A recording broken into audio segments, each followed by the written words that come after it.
At 22, the sentence I said most often to my friends was, I've got it. Dinner? I've got it. Weekend trip? I've got it. Someone's birthday? Just split it evenly. I've got it. It sounded normal. It even sounded mature, independent, easygoing, not obsessed with money. But the truth was, I didn't have it. I was just very good at making people believe I did. There is a big difference between those two things. Back then, I had a strange habit. Whenever I opened a menu at a restaurant, I didn't look at the food first. I looked at the prices, and I always looked from the bottom up. I would scan for the smallest numbers first. $12, 18, 24, 31. Only after that would I check what the dish actually was. I wasn't choosing food based on what I wanted to eat. I was choosing based on how much pain my bank account could survive. One Friday night, my group of 7 friends went out for dinner. Someone picked the restaurant. Someone made the reservation. I just showed up. I remember opening the menu and seeing a dish for $43. And the first thought in my head was not, does that look good? It was, how many hours of work is $43? I calculated it immediately. Almost 3 hours. One meal was worth almost 3 hours of my life. But when the server asked, have you decided? I smiled, pointed at a dish. I'll have this. No one knew what was going on in my head. No one knew I was converting every item on that menu into working hours. No one knew that the $280 weekend trip they were discussing for the following week was almost a shift and a half of work for me. No one knew, because by then, I had become very good at performing. At 22, I was making around $1,360 a month. After rent, utilities, and fixed expenses, I had about $620 left. $620. For food, transportation, phone bills, emergencies, and a social life. That is the part people rarely talk about when you are young. You are not only paying to survive, sometimes you are also paying to avoid being left behind. There were 7 of us in the group. Some made more money than I did. Some had help from their families. Some still lived with their parents and barely had housing expenses. Some were starting to do pretty well, and maybe some of them were struggling just like I was. But nobody said it out loud. We had an unspoken agreement. Don't talk too specifically about money. Just live as if everyone is on the same level. Someone would text, drinks tonight?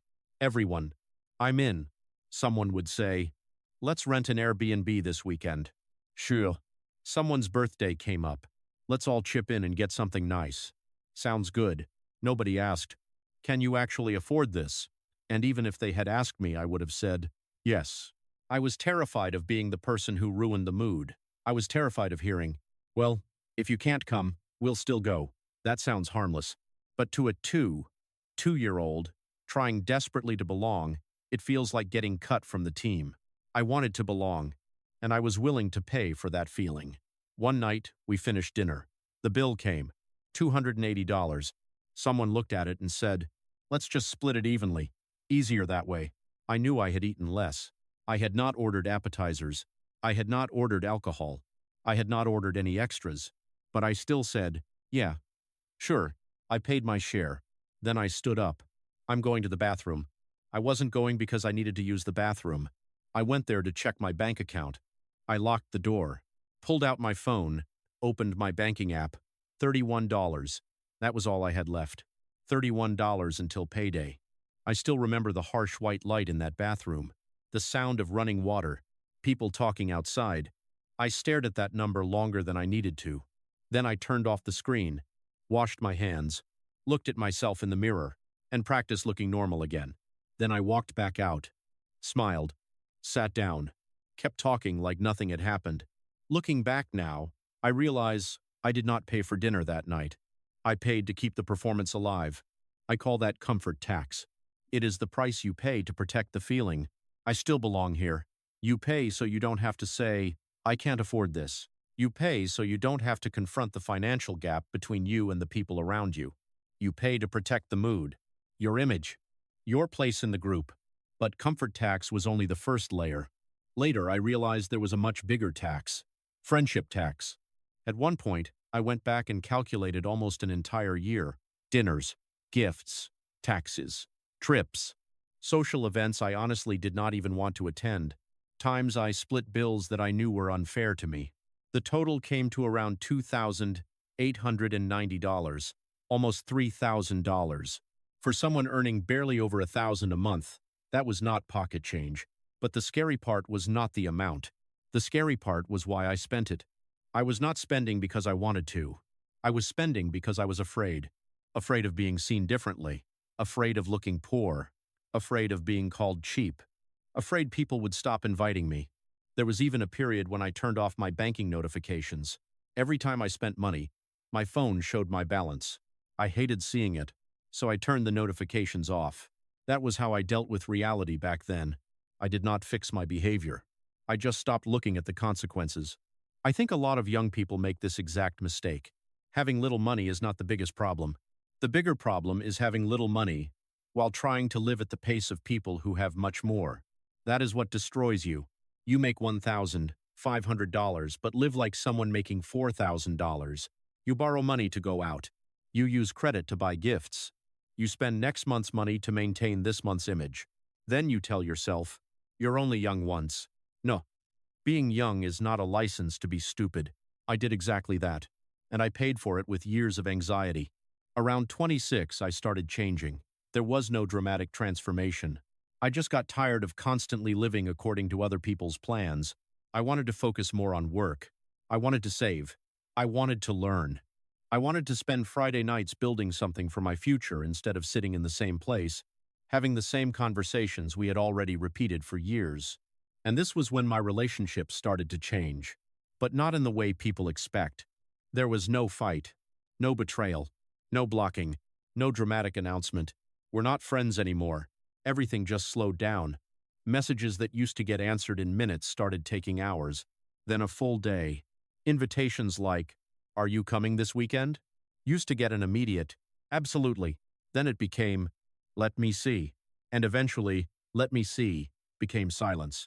A group chat that once had hundreds of messages a week slowly turned into memes, song links, and occasional messages saying, "We should hang out soon." But no one actually made a plan. I started realizing something. Friendships do not always die from conflict. Sometimes they die because your lives stop moving at the same speed. One day, someone said to me, "You've changed." That sentence used to make me feel guilty.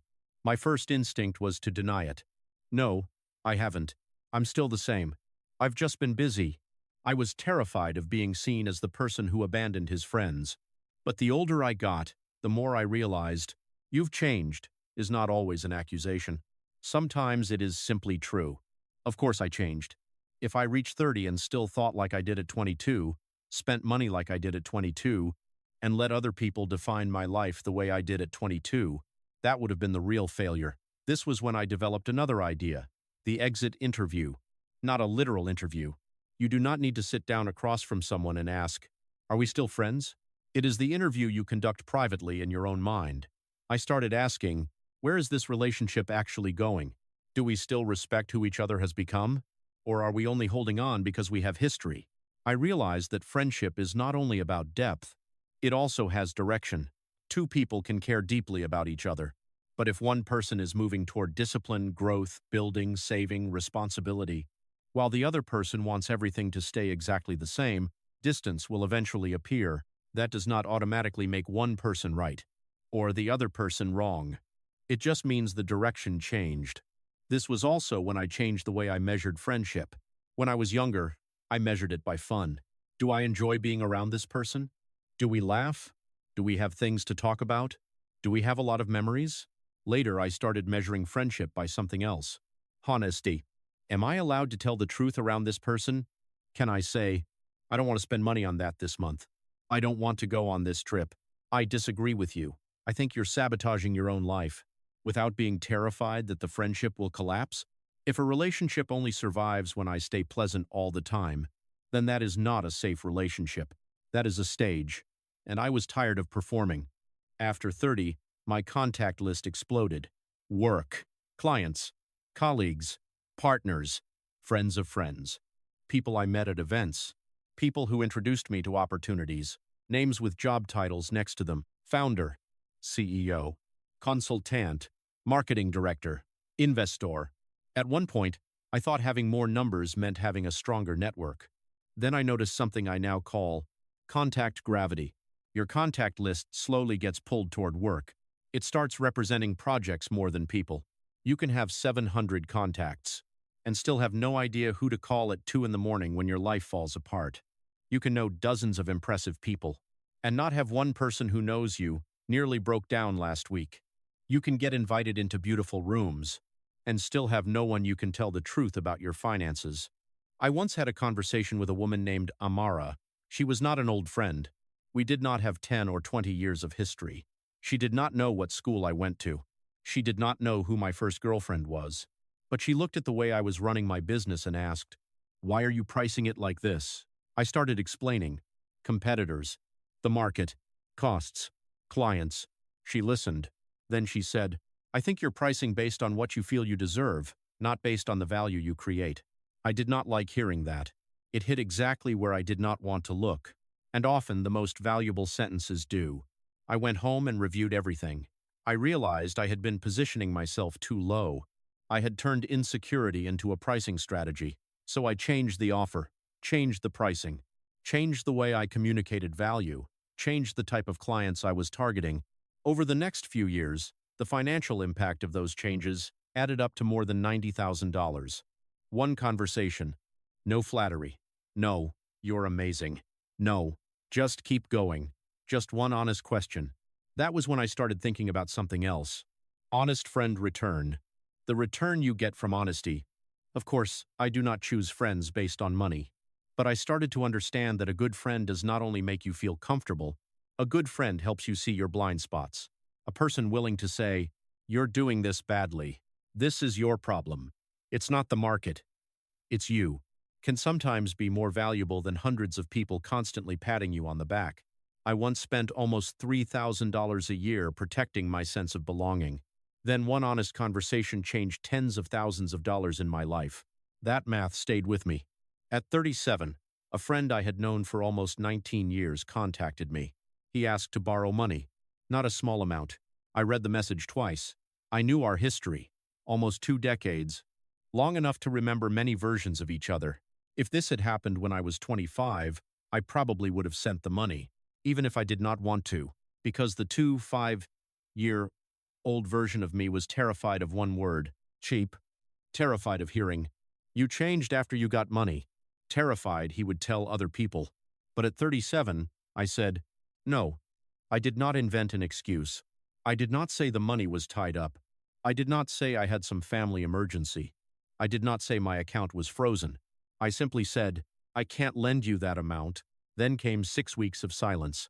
6 weeks does not sound like a long time, but when you have talked regularly for years, it feels enormous. No massage, no calls, no stupid links. No, have you seen this? I knew what was happening, and it hurt. I am not going to pretend it did not. It hurt because losing a 19-year friendship is not the same as losing a new relationship.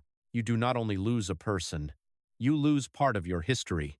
That person remembers you before you had money, when your hair looked different, when you drove the old car, when you dated the wrong person, when you made ridiculous mistakes. Some memories are held by only 2 people. When one of them disappears, it feels like part of your past disappears too. But those 6 weeks taught me something important. If a relationship only works when I keep saying yes, then saying no did not destroy it. It revealed it. Boundaries do not destroy healthy relationships. Boundaries test them. That was also one of the loneliest periods of my life. I started thinking of it as the middle gap. You have gone far enough that the old map no longer works, but not far enough for the new map to be clear. You no longer fully belong to the old groups, but you have not yet found new people deep enough to replace them. That stage is dangerous, because human beings hate empty space. We will go back to relationships that no longer fit us just to avoid feeling lonely. We will spend money, shrink ourselves, pretend to like things we no longer like, just to return to something familiar. I wanted to go back too, but eventually I understood. Not every period of loneliness means you are moving in the wrong direction. Sometimes loneliness is simply the cost of raising your standards. One Sunday morning, I opened my contact list. 912 contacts. I started scrolling. Some names I could not even remember. Some people had once been incredibly important. Now we had not spoken in 3 years. Some people would still make me smile if I saw them again, but I would never call them in a crisis. Some people I once called close friends. Now we were simply two people who used to know each other very well. So I started cleaning, deleting, organizing, not because I hated anyone, not because I had become cold. I just started understanding that a shrinking social circle is not always social failure. Sometimes it is simply the residue of precision. The older you get, the more clearly you understand where people belong. Who is a fun friend? Who is a work friend? Who is someone you call for advice? Who is someone you greet warmly when you meet? Not everyone needs to exist at the same level. By around 45, my deepest circle had become just 3 people. I did not give the group a name. I did not call them best friends. I did not call them my inner circle.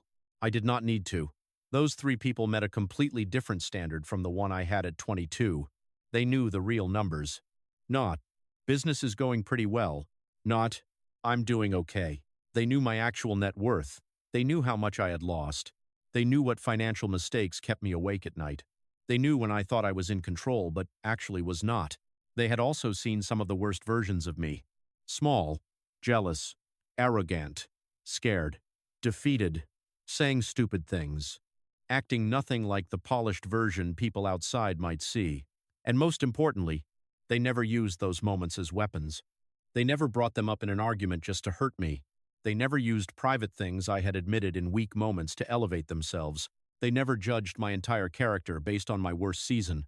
At 22, I thought a good friend was the person who showed up the most.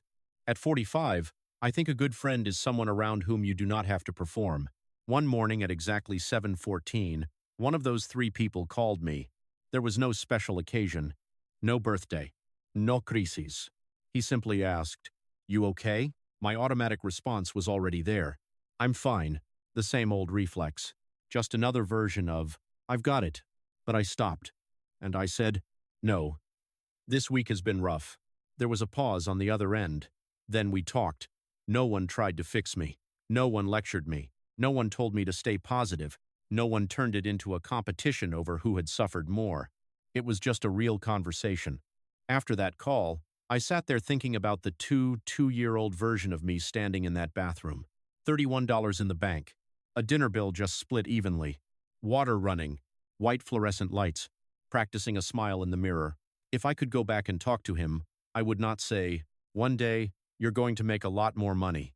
I would not say, "Cut all those friends off." I would say one thing. Stop using money to buy the feeling of belonging. Because that is what took me years to understand. The people who truly belong in your life do not charge you a fee to stay. You do not have to prove success. You do not have to buy expensive dinners. You do not have to keep saying yes. You do not have to pretend your bank account is healthy. You just have to be yourself. I would also tell that younger version of me, do not confuse history with compatibility. Someone can know you for 20 years and still not understand who you are today. Do not confuse fun with intimacy. Someone can make you laugh and still not be the person you call when your life collapses. Do not confuse knowing many people with having strong relationships. 912 contacts do not mean 912 people care about you. And do not confuse people liking the version of you that performs well with people loving who you really are. From 22 to 45, my money changed. My income changed. My work changed. My contact list changed. My friend groups changed. But the biggest change was my relationship with the truth. At 22, I hid my bank balance. At 45, there are people who know my actual net worth.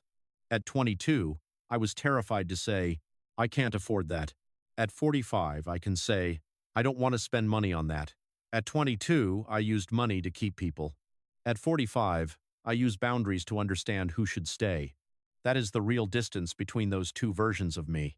And if there is one thing I wish every young person could understand, it is this. You do not need to preserve every friendship.